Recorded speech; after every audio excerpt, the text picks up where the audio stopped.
Solat adalah amalan yang dihisab pertama kali. Rasulullah Shallallahu Alaihi Wasallam bersabda, sesungguhnya pertama kali yang dihisab dari segala amalan seorang hamba di hari kiamat kelak adalah salatnya. Bila salatnya baik maka beruntunglah ia dan bila mana salatnya rusak, sungguh kerugian menimpanya. Hadis riwayat At-Tirmidzi. Meskipun rajin salat, seseorang tetap bisa masuk neraka sesuai dengan peringatan Syekh Ali Jaber dalam ceramahnya. Oleh karena itu, umat Islam perlu berhati-hati, memperbaiki salat, dan menghindari termasuk dalam golongan orang yang masuk neraka meskipun rajin salat. Inilah golongan orang yang sholat tetapi masuk neraka. 1. Sholat tetapi percaya dukun. Dalam hadis riwayat Imam Muslim dijelas bahwa mereka yang percaya dukun maka salatnya tak diterima selama 40 hari.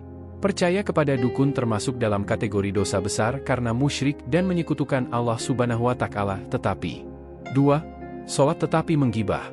Allah berfirman, apakah yang memasukkan kamu ke dalam sakar, neraka?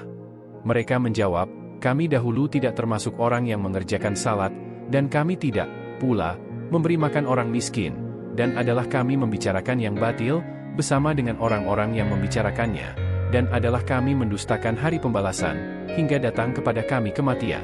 Maka tidak berguna lagi bagi mereka syafaat dari orang-orang yang memberikan syafaat. Quran Surat Al-Mudatsir ayat 42-48. 3. Sholat tapi menelantarkan anak yatim. Allah Subhanahu wa Ta'ala berfirman, orang-orang yang mendustakan agama dan hari pembalasan, selain mereka suka menghardik anak yatim dan tidak mau memberi makan orang miskin, mereka juga dihinggapi penyakit ria.